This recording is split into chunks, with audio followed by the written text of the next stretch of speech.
तर मित्रांनो, आपल्याला माहित आहे की म्हाडाच्या मुंबई मंडळाकडून प्रथमच एक नवीन योजना जाहीर केलेली आहे, जिचं नाव आहे प्रथम येईल त्यास घर. म्हणजे काय तर प्रथम येणाऱ्यास प्रथम प्राधान्य या अंतर्गत घरे उपलब्ध केलेली होती, जी मुंबईतील वेगवेगळ्या ठिकाणी होती. 118 घरांची सोडत होती मित्रांनो की ही योजना होती. आणि या योजनेसाठी जे काही रजिस्ट्रेशनची प्रक्रिया आहे, नोंदणीची प्रक्रिया मागील 15 दिवसापासून सुरू होती आणि अखेर 4 मार्च 2026 रोजी सकाळी 11 वाजल्यापासून घर निवडण्याची प्रक्रिया सुरू झालेली आहे. कालपासून याची प्रक्रिया सुरू झालेली आहे मित्रांनो. आणि ही प्रक्रिया सुरू झाल्यानंतर अवघ्या काही मिनिटांमध्ये बरीच घरे ही विकली गेल्याचंही कुठेतरी उघडकीस आलेलं किंवा वृत्त समजलेलं आहे. आणि नेमकं कोणत्या ठिकाणी जास्त प्रतिसाद मिळत आहे, कोणत्या ठिकाणची घरे झटक्यामध्ये विकली गेली आहेत आणि कोणत्या ठिकाणच्या घरांना अजून जास्त काळ लागू शकतो, कुठे अर्जदार जास्त प्रतिसाद देऊ शकतात आणि एकंदरीत या योजनेसंदर्भात जे काही प्रतिसाद आहे त्या संदर्भात म्हाडाने काय सांगितलेलं आहे हेही पाहूया. आणि त्याशिवाय ज्या प्रेक्षकांच्या काल आपल्याला कमेंट्स आलेल्या आहेत की सर आम्हाला घर बुक करता आलं नाही, अगोदरच घर बुक केलेली होती, अगोदरच आम्हाला 0 घर फ्लॅट अवेलेबल होतं किंवा आम्हाला फ्लॅटच उपलब्ध नव्हते, अशा कमेंट्स आलेल्या आहेत. त्याही कमेंट्सला घेऊन आज आपण सविस्तर माहिती पाहणार आहोत. नमस्कार मित्रांनो, कसे आहात सगळे? मजेत ना? स्वागत आहे आपल्या सर्वांचं या युट्यूब चॅनलवरती, ज्याचं नाव आहे RK प्रॉपर्टी न्यूज.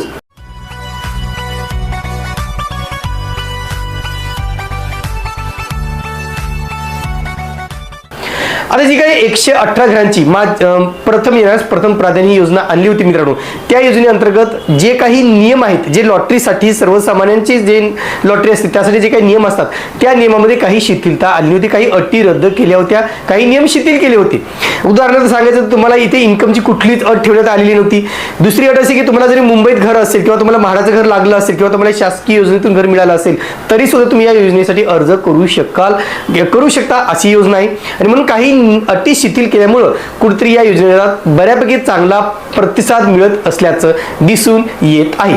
आता जे काही अँटॉफिल वडाळा या ठिकाणी जे 27 घरे होती मित्रांनो, ती घरे बुकिंगच्या 10 मिनिटांमध्येच म्हणजे विकली गेली असल्याचे कुठेतरी समजलेलं आहे. आता या संदर्भातलं वृत्त हे आजच्या लोकसत्ता या वृत्तपत्रामध्ये प्रसिद्ध झालेले आहे आणि त्याशिवाय इतर माध्यमांमध्ये सुद्धा याच्या संदर्भातलं वृत्त प्रसिद्ध झालेलं आहे. आणि याच्या संदर्भात जे काही अपडेट आहे ते म्हाडाकडून सुद्धा या योजनेला कसा प्रतिसाद मिळतो या बाबतीत म्हाडाकडून सुद्धा काही महत्त्वाचे अपडेट देण्यात आलेले आहेत. आता सगळं आपण पहिलं पाहूया की नेमका अँटॉफिल वडाळा येथील घरांना प्रतिसाद कसा मिळालेला आहे. आता जे काही अँटॉफिल वडाळा या ठिकाणी जे काही घरे होती मित्रांनो, जवळजवळ 27 घरे उपलब्ध केली होती आणि त्या 27 घरांची जी काही बुकिंग आहे पहिल्या 10 मिनिटांमध्ये झालेली आहे. म्हणजे काल सकाळी 11 वाजता यासाठी बुकिंग सुरू झालेलं होतं आणि 11 वाजून 10 मिनिटांपर्यंत ही सगळी घरे विक्री झालेली आहेत. म्हणजे अनामत रक्कम सुद्धा भरली गेली आहे आणि त्याच्यापैकी 9 जणांनी 10% रक्कम ही कालच त्याच काही मिनिटांमध्ये भरल्याचंही कुठेतरी सांगितलेलं आहे. दुसरा मित्रांनो, जे काही इतर घरे आहेत, इतर ठिकाणी सुद्धा 51 घरे, टोटल 51 घरे अशी आहेत की जी काही तासामध्ये विकली गेली आहेत. आणि मग त्याच्यामुळे कुठेतरी जे काही प्रतिसाद आहे, जो काही प्रतिसाद मिळतोय म्हणजे घाटकोपर, विक्रोळी, वडाळा येथील घरांना खूप चांगला प्रतिसाद मिळत असल्याचं समजलेलं आहे. ही घरे झटक्यात विक्री गेली किंवा बुकिंग झालेली आहेत. आता या संदर्भात मित्रांनो आपल्याला माहिती आहे की ज्या काही अटी आहेत, ज्या काही नियम आहेत त्याच्या संदर्भात आपण ऑलरेडी व्हिडिओ बनवलेला होता. आणि अँटॉफिल वडाळा येथील जी काही घरे होती ती EWS ची घरे होती लॉटरीमध्ये, पण आता ती ओपन केल्यामुळे HIG गटातील अर्जदारांमध्ये परवडणारी ठरणार होती. आणि म्हणून 10 मिनिटांमध्ये, फक्त 10 मिनिटांमध्ये वडाळा अँटॉफिल येथील सगळी घरे विकली गेली आहेत. आता मित्रांनो पहा, या संदर्भातलं वृत्त किंवा या संदर्भातली माहिती आम्ही 2 ते 3 दिवसापूर्वीच दिलेली होती की कोणत्या ठिकाणच्या घराला प्रतिसाद जास्त मिळणार आहे आणि कोणत्या ठिकाणची घरे जास्त विकली जाणार आहेत आणि कुठे प्रतिसाद कमी मिळणार आहे. या संदर्भातलं जे काही वृत्त आहे ते आम्ही ह्याच्यापूर्वीच प्रसिद्ध केलेलं होतं. आता तो व्हिडिओ तुम्ही पाहिला नसेल तर व्हिडिओ पुन्हा पहा मित्रांनो, कारण आपण त्याच्यात काही महत्त्वाच्या बाबीवरती प्रकाश टाकलेला होता. जे काही आता वृत्त आपण ऐकतोय, जे काही आज आपण बातम्या बघतोय, जे काही प्रतिसाद बघतोय त्या संदर्भात भाषा आम्ही काही दिवसापूर्वीच केलेलं होतं. पहिला आपण पाहूया की नेमकं त्या व्हिडिओमध्ये आम्ही काय सांगितलेलं होतं. त्यावेळी आम्ही स्पष्टपणे सांगितलं होतं की वडाळ्यातील घरे झटक्यात विकली जाणार आहेत आणि ताडदेव आहे, जे काही अंधेरी आहे किंवा पवई आहे येथील घरे मात्र विकली जाणार आहेत असं कुठेतरी सांगितलेलं होतं. पहिला आपण ते वृत्त काय आहे की आम्ही काय सांगितलेलं होतं ते आपण पाहूया एका ग्राफिकच्या माध्यमातून. जी घरे आतापर्यंत विकली जात नव्हती त्या घरांना सुद्धा कस्टमर आता तयार आहेत. कारण काय तर आता याच्यात काही बदल करण्यात आलेले आहेत. अर्थातच इन्कमची मर्यादा काढलेली आहे. ज्यांचं उत्पन्न बऱ्यापैकी चांगलं आहे, 12 लाख आहे, 9 लाख आहे, 10 लाख आहे, ते चांगली म्हणजे ही 42 लाखाची घरे सहज घेऊ शकतात. आणि मी सुद्धा सांगेल मित्रांनो की वडाळ येथील जी काही घरे आहेत 28 घरे 27 घरे ही एका झटक्यामध्ये विकली जाणार आहेत, यात काही शंका नाही. काही ठिकाणी आपण बघूया तुंगापवी येथील तुम्ही जर घरांची डिटेल पाहिले तर तेथील घरांच्या किमती ह्या बऱ्यापैकी जास्त आहेत कम्पेअर टू मार्केट. आणि म्हणून तेथील घरे विकली जातील किंवा नाही हाही खूप मोठा प्रश्न आहे. कारण जी घरे EWS आणि LIG उत्पन्न गटासाठी होती ती घरे एका झटक्यात विकली जाणार आहेत. लक्षात घ्या माझं वाक्य तुम्ही परत ऐका. जी घरे EWS आणि LIG उत्पन्न गटासाठी होती ती घरे झटक्यात विकली जातील. जी घरे ऑलरेडी HIG उत्पन्न गटासाठी आहेत, जी 1.5, 2, 3 करोडची आहेत, त्या घरांमागे मात्र कस्टमर मिळेलच याची शाश्वती देऊ शकत नाही. उदाहरण झालं तर तारदेव मुंबई येथील जी काही घरे आहेत मित्रांनो ज्याची किंमत 6 कोटी 7 कोटी 8 कोटी पर्यंत आहे ती घरे विकली जाणार नाहीत किंवा ती जातीलच अशी, कारण ती ऑलरेडी HIG साठीच होती आणि HIG ची लोक घ्यायला तयार होती. जे गर्भ श्रीमंत लोक सुद्धा ती घरे घ्यायला तयार नसतील तर बाकीचे लोक कशाला घर घेतील. तर एकंदरीत आपल्याला समजलं मित्रांनो की नेमकं आम्ही काय भाष्य केलेलं होतं आणि तंतोतंत ते भाष्य खरं ठरलेलं आहे आणि ही सगळी घरे विकली गेली आहेत. आता महत्वाचा प्रश्न, आता पुन्हा एक महत्वाचा प्रश्न मित्रांनो की आता काही जणांनी बुकिंग केलेलं आहे, अनामत रक्कम भरलेली आहे पण 10% रक्कम भरलेली नाही. आता 10% रक्कम ज्यांनी भरलेली नाही त्यांना 48 तासाचा कालावधी देण्यात आलेला आहे.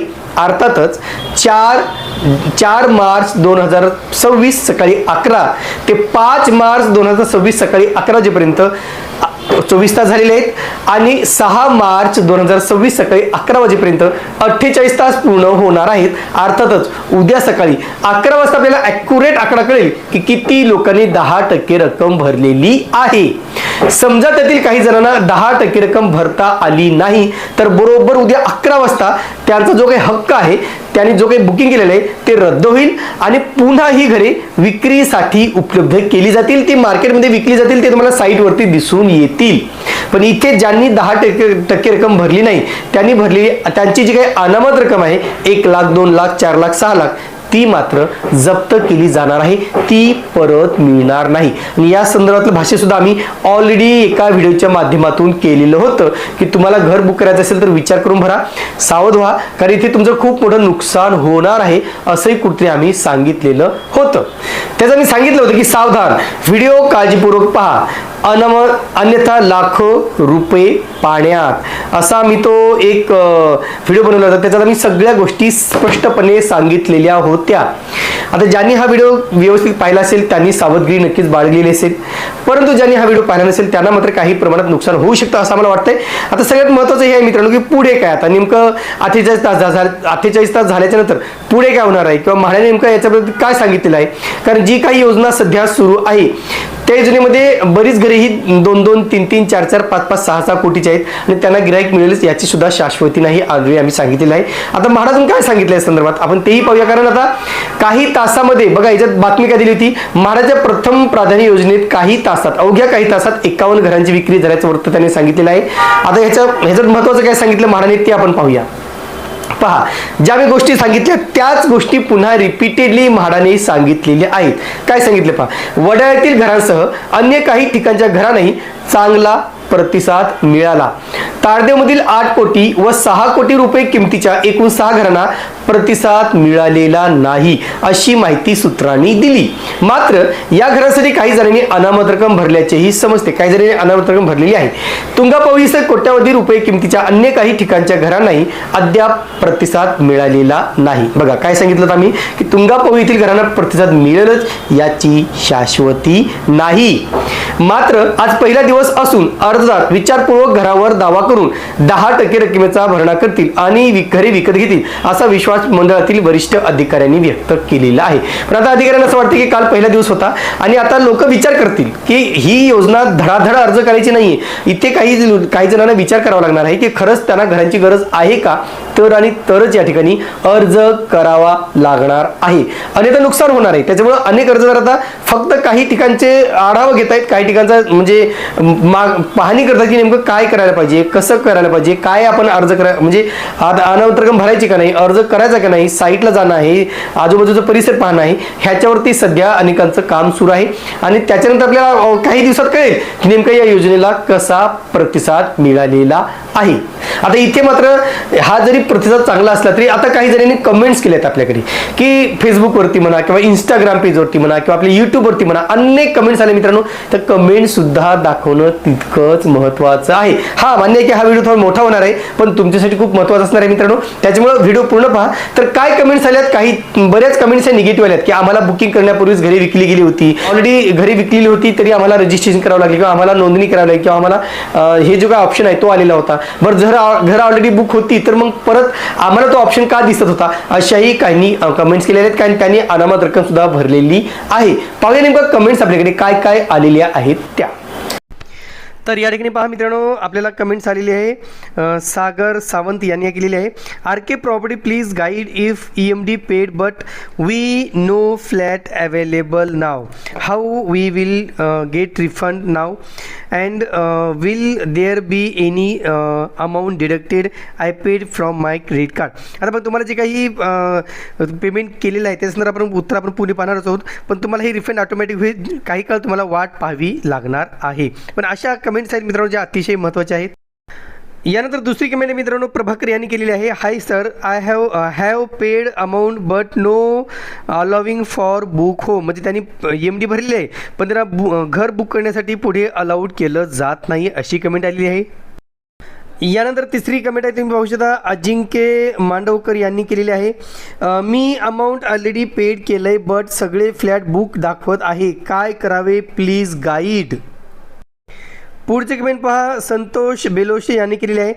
If all flats are already booked at 11:10 AM then why MHADA still taking 1,06,000 rupees. All rooms are already book by agent or normal public.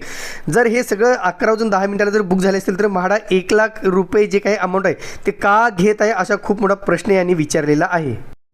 यानंतर सूरज निकम यांनी विचारलेलं आहे. MHADA is fake, I try to book a flat in Wadala at 11:10 sharp, payment was done and all the flats were already booked, this is not acceptable, something is wrong. त्यांनी सरळ सांगितले म्हाडा ही fake आहे कारण मी 11:10 जरी पेमेंट केलेलं असलं तरी पुढे घर उपलब्ध नसल्याचं सांगत आहे, हे घडायला नको असं त्यांनी सांगितलेलं आहे. यानंतर पेरीस्वामी यांनी विचारलं आहे. हाय सर, लॉगिंग झाला होता, I paid the initial amount but book ऑप्शनवर क्लिक केल्यानंतर all flat sold out, 0 available message होता. म्हणजे अशाच कमेंट आहे मित्रांनो, अशा खूप कमेंट्स आहेत. पण त्यांचा एक उद्देश आहे की आम्ही पेमेंट केल्यानंतर म्हणजे का पेमेंट घेतलं जाते, जर घर अवेलेबल नसेल तर पेमेंट घ्यायला नको होतं आणि अशा प्रकारे आमचे पैसे गुंतून पडलेले असल्याचंही अनेकांनी सांगितलेलं आहे. त्यांनी आपला रोष व्यक्त केलेला आहे. एकंदरीत कमेंट्स करून तुम्हाला अर्जदाराचा एकंदरीत कल तुम्हाला दिसला असेल की त्यांनी कुठेतरी एक रोष व्यक्त केलेला म्हाडावरती की असं कसं शक्य आहे की 10 मिनिटांमध्ये ही घरे विकली गेली आहेत किंवा आम्हाला तो ऑप्शन का दिसतोय. जर घरे बुक केली होती अगोदरच कोणीतरी मग ती घरे ओपन नसायला पाहिजे होती, ती घरे बुकिंगसाठी उपलब्ध नसायला पाहिजे होती, ती घरे वगळायला पाहिजे होती, पण असे कुठेतरी झालं नाही. त्याच्यामुळे अनेकांनी अनामत रक्कम तर भरली पण त्यांना घर निवडण्याचा पर्याय उपलब्ध झालेला नाही आणि म्हणून अनेक अर्जदार इथे नाराज सुद्धा झालेले आहेत. आणि म्हणून यापुढे सुद्धा आता याला कसा प्रतिसाद मिळतो हे पाहणं महत्त्वाचं ठरणारच आहे. पण जे काही अपडेट आहेत मित्रांनो म्हाडाकडून आम्ही सातत्याने घेत राहू, जे काही माहिती मिळते आम्ही ती नक्कीच घेत राहू आणि ती आपल्यापर्यंत पोहोचत राहू. आता काही कारणास्तव अनेकांना या ठिकाणी अर्ज करता आले नसले तरी पण तुम्ही काहीही नाराज होण्याची गरज नाही, कारण एप्रिलच्या पहिल्या आठवड्यात म्हाडाची मुंबई मंडळाची 5,000 घरांची लॉटरी जाहीर होणार आहे. कोकण मंडळाची ठाणे नवी मुंबईमध्ये जवळजवळ 3,000 घरांची लॉटरी येणार आहे. पुण्याची सुद्धा जवळजवळ 3,000 ते 3,500 घरांची लॉटरी जाहीर होणार आहे. त्याच्यामुळे अपकमिंग काही दिवसामध्ये तुम्हाला नक्कीच चांगल्या ऑप्शन्स उपलब्ध होणार आहेत. तुर्तास मित्रांनो इथेच थांबतो, पुन्हा भेटूया एका नवीन व्हिडिओसह. तोपर्यंत आपली रजा घेतो. धन्यवाद.